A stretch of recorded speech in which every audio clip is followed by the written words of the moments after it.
Yo, what's up guys? It's Noah here, and in today's video, we're going to be breaking down the NBA slate on Draftkings and Yahoo for Tuesday, February the 16th. Gonna run through Tuesday's 6-game slate, break it all down team by team. I'll give you guys my early interest, what I see from each team on tonight's slate, what stands out to me looking at the slate on Monday night. But before we do get started with the breakdown, guys, as always, I'd appreciate it if you would hit that like button down below. If you are new to the channel here, be sure to click that subscribe button as well.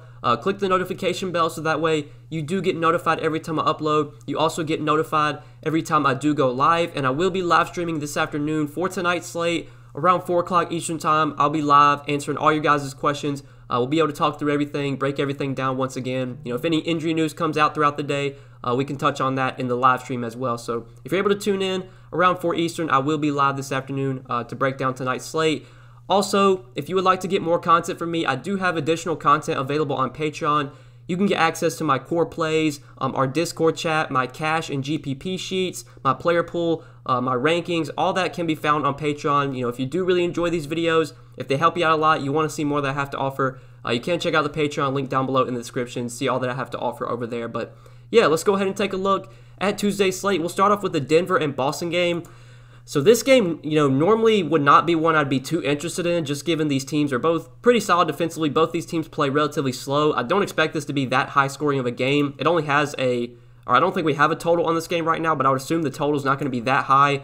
But just given the injuries on the Denver side, this Denver team is very appealing on the slate. We already know that Will Barton, Paul Millsap, Gary Harris, and PJ Dozier are going to remain out for this game, while Monte Morris is also questionable. So Denver could potentially be down 5 guys today and could potentially be down 3 starters. So there's a lot to like from Denver. It obviously starts at the top. Nikola Jokic, 10,700. I don't know what Jokic's ownership is going to look like on this slate. I feel like he's going to be somewhat low owned. I think a lot of people are probably going to pay up for the Brooklyn guys again, Kyrie and Hardin. Both Kyrie and Hardin had really good games on Monday night without Kevin Durant. I think a lot of people are going to go back to them, which makes sense. Both of them obviously are really good plays. But I do like Jokic a lot here. I think with just Denver being so short-handed right now, we can expect monster minutes from Jokic. We know he's going to dominate the usage. Had a triple-double last game against the Lakers, even in a tough matchup. I like Jokic a lot here. I think he's going to go overlooked on this slate, and at 10,700, I want to try and find a way to fit him in on DK, and I do like him as well on Yahoo. If I can pay up at the center position, I think Jokic is a guy that I definitely want to go to on both sides. I don't really see Boston slowing him down. Tristan Thompson, Daniel Tice, neither one of those guys are great defenders. Jokic should be able to have his way here. We could maybe get another triple-double from him. His upside is just through the roof on a nightly basis, and especially with all these starters out, with all these guys out for Denver right now, Jokic, his workload, the work's just going to be even heavier for him. He's just going to have to carry an even heavier load. So really, really like Jokic. I think he's one of the top plays on the slate. Jamal Murray, I like quite a bit as well. I think with all these guys out, we should see Jamal Murray step up, and he has been playing better lately. He's kind of been a frustrating guy to roster this year. He's been really inconsistent. You don't really know what you're going to get from Murray on a nightly basis, but we know the upside's there. He's a great scorer. He's a guy that can just get hot and just start knocking down a ton of shots. He's another guy that I don't think gets that much ownership today, so I do like Jamal Murray and Nikola Jokic, and I honestly have no problems pairing those two guys together. I don't think a lot of people are going to do that at all, so I do like Murray quite a bit on DK at 7,200, and on Yahoo, he is really, really affordable over there, which I think is where Murray stands out the most today. He's actually cheaper than Kemba Walker on Yahoo, so $22. Love, love, love Jamal Murray at that Yahoo price tag. Him and Jokic, I think, are just going to dominate the usage tonight. You look at the other guys that they have. It's literally Murray, Jokic, and then, MPJ. He hasn't really been doing much this year. Then you have, Jamaica Green, RJ Hampton. There's just nobody else that's going to contribute. So I think all the usage is going to be dominated by Murray and Jokic tonight, and I think we can get big games from both those two guys. Michael Porter Jr., I don't mind, but I think I'd just rather target Murray and Jokic. MPJ, even with all these guys out, he really hasn't done much lately. His minutes have been, pretty good. He's been playing around 30 to 32 minutes. I think that's probably what we get from him today, maybe a little bit more, given that Paul Millsap is out. Murray or Porter Jr., I don't know if I like him. I don't like him as much as I do Murray. His price tag's also, still up there at 5,800, but he definitely has upside. He should get more opportunity now. If there was ever a spot where MPJ could finally get going, he should be able to get up a ton of shots here. Should have the opportunity to score. At 5,800, I don't mind him, but like I said, I think I prefer Murray and Jokic. Now, Jamaica Green, I actually do have interest in as a value. I am assuming with Paul Millsap out that we see Jamaica Green move into the starting lineup, and if he does wind up starting, he is definitely a value play that I'm considering, especially just because we don't have a ton of value on this slate overall.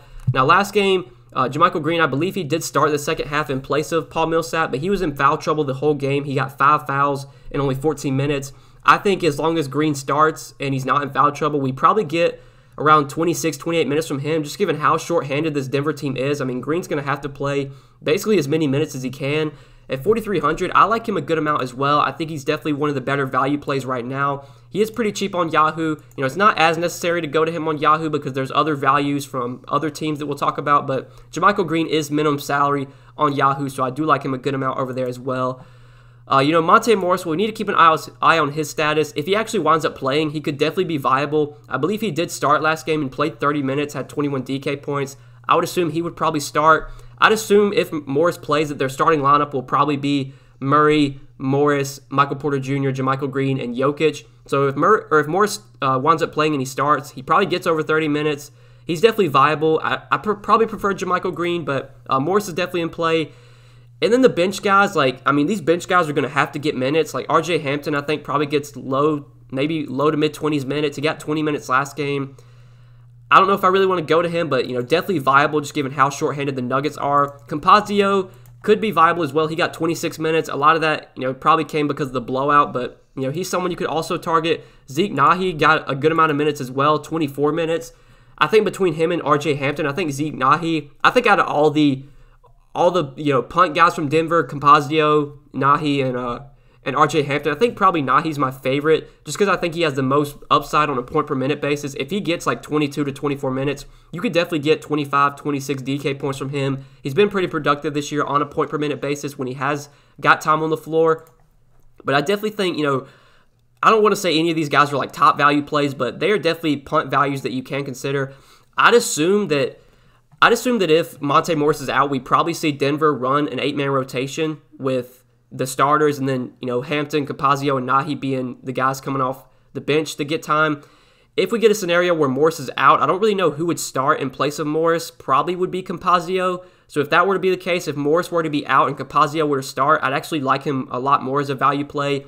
I don't know if we're going to get any minutes from like Kansar, Bol I don't think is going to play any really. I don't see Isaiah Hartenstein getting many minutes. I mean, maybe they could start Bol with Paul Millsap out, but he didn't even play last game against the Lakers, so tough to tell if he's going to get minutes.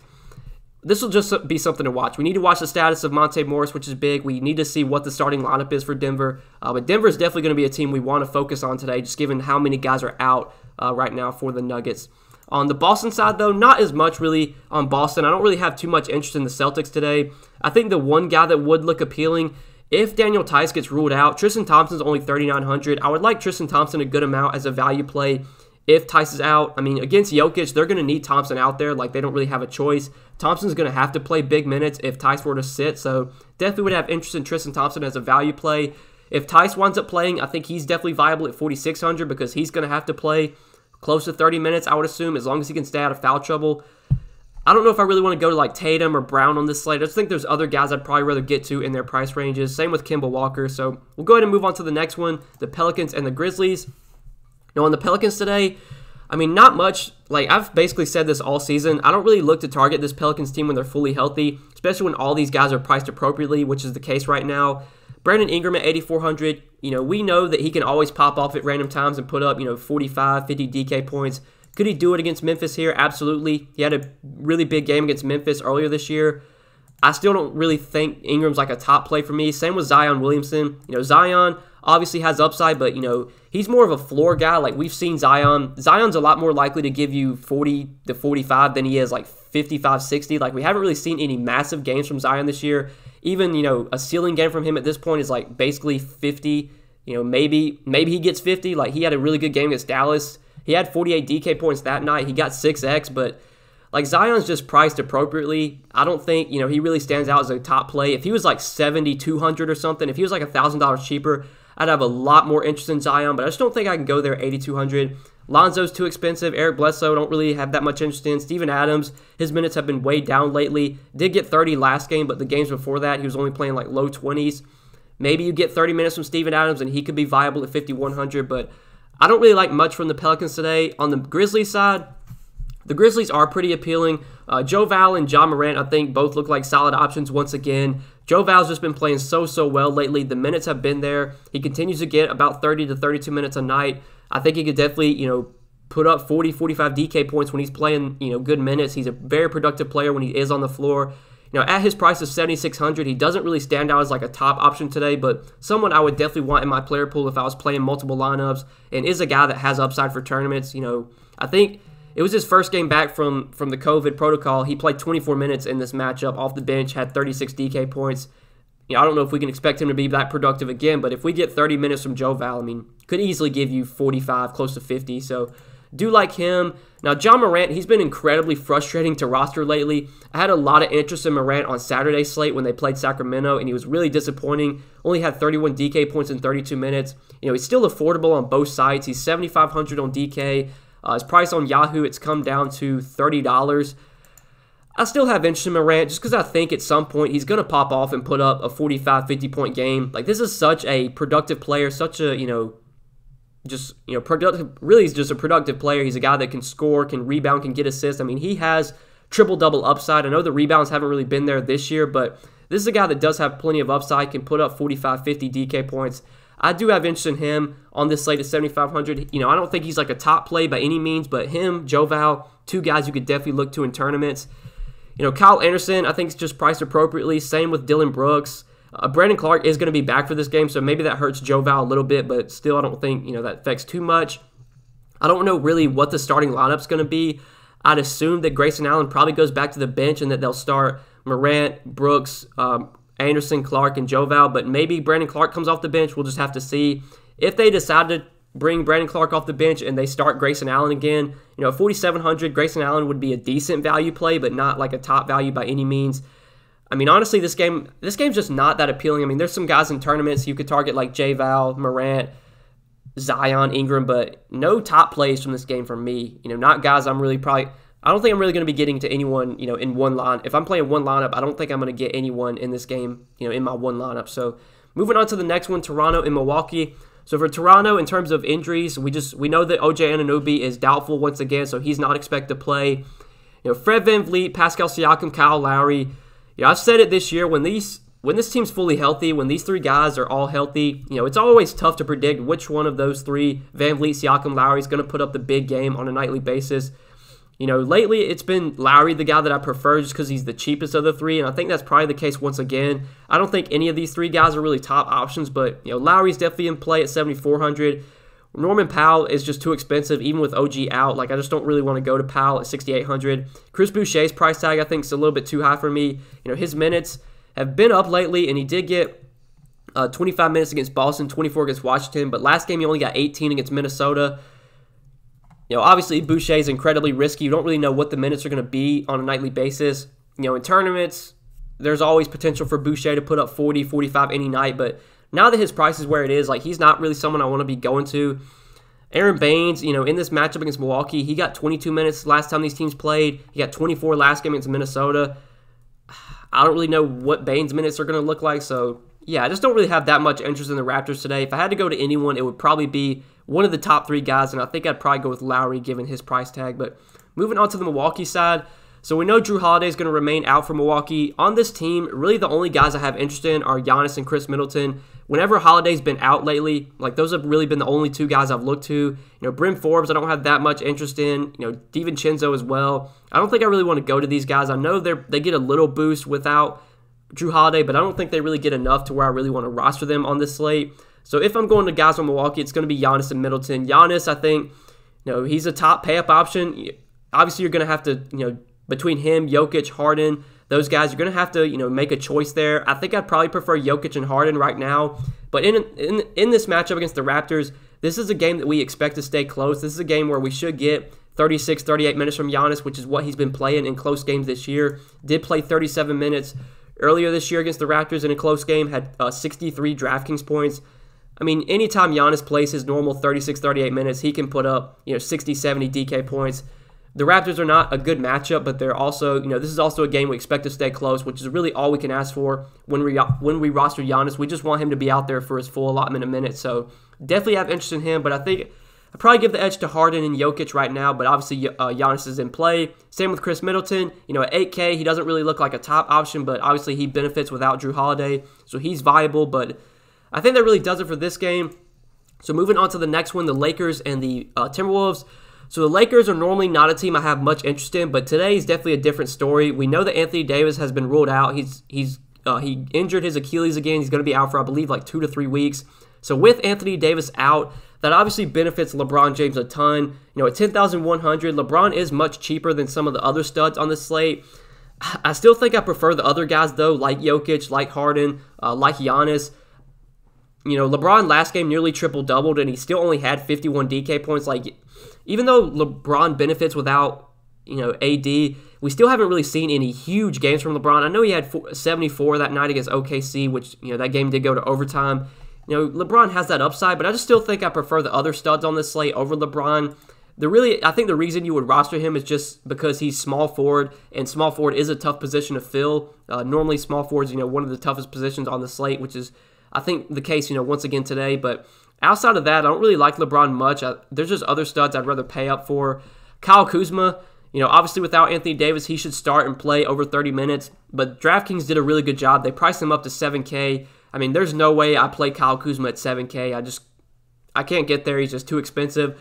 But on Yahoo, it is a totally different story. These guys are a lot cheaper on Yahoo. If we look at the power forward position, Kyle Kuzma only $15 on Yahoo. I think he looks like a great value play at power forward. Like I said, with Anthony Davis out, I am assuming that Kuzma starts, probably gets over 30 minutes. We saw that stretch of 2 to 3 games when Davis was out. Kuzma started in 2 of those 3. In all 3 games, he did have 30 fantasy points or more. 30 fantasy points, 30 and 38, played 23, 39, and 32 minutes. So I'm expecting around 30 to 32 minutes from Kuzma, maybe a little bit more. At $15 on Yahoo, he is definitely one of the better value plays, but on DraftKings, I can't get to Kuzma at 7K, just too expensive. Montrezl Harrell, it's a really good matchup against Minnesota. Minnesota's been killed by big men this year, but I think at Harrell's price tag, he's not really a top option for me. Even with Anthony Davis out, I don't think I really want to pay $6,200 for Harrell on the slate. Now, Dennis Schroeder, I do like quite a bit. He gets a nice bump with Anthony Davis out, and he's only $5,900, point guard and shooting guard eligible. I actually like Schroeder a good amount on both sides. If we look at his Yahoo price, he's also very, very cheap on Yahoo, only $16. Really, really like Schroeder here. Great matchup against Minnesota, pace-up spot here. Minnesota, they play fast. They're bad defensively. Really, really good matchup for Schroeder. At $5,900, we've seen some big games from him when Anthony Davis has been out. Against OKC, those 2 games, he did have he played 38 minutes in both games, had 39 and 36 DK points. He was really disappointing against Memphis. Didn't have a great game last time out against Denver, but I would expect Schroeder to bounce back here. I do like him quite a bit on both sides, and especially on Yahoo at $16. I mean, that is just way too cheap for Dennis Schroeder with Anthony Davis out. So I think those are the main guys I'm going to be going to from the Lakers today. If you want to target THT in tournaments, he's definitely viable. The 2 games without AD, he got 27, 19 minutes. Last game after AD got hurt, he got 25 minutes.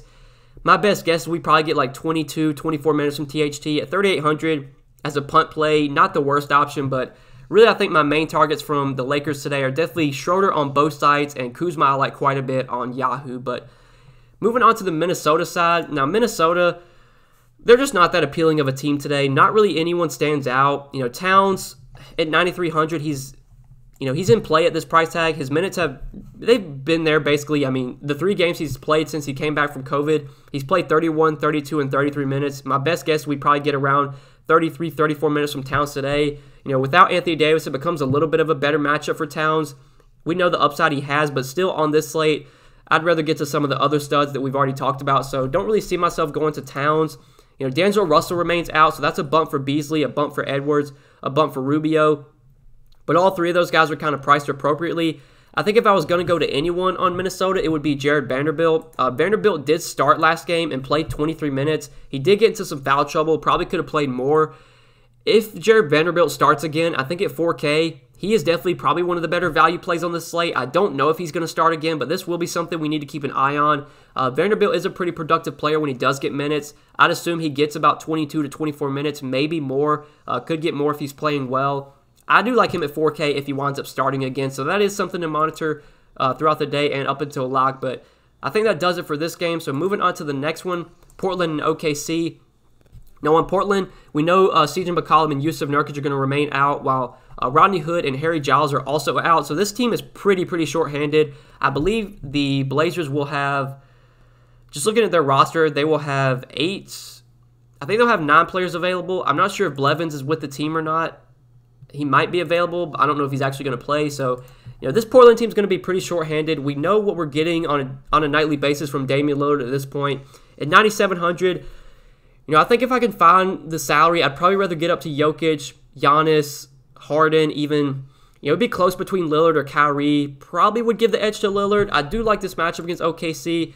I'm sure he's going to see a lot of Lou Dort defense. I know earlier this year against OKC, when McCollum was out, Lillard didn't have that great of a game, only 50 DK points in 39 minutes. He didn't shoot the ball that well, though, that game. We know the upside Lillard has. At 9,700, he's still too cheap. With McCollum out, he should be over 10K basically every night. So do have interest in Damian Lillard.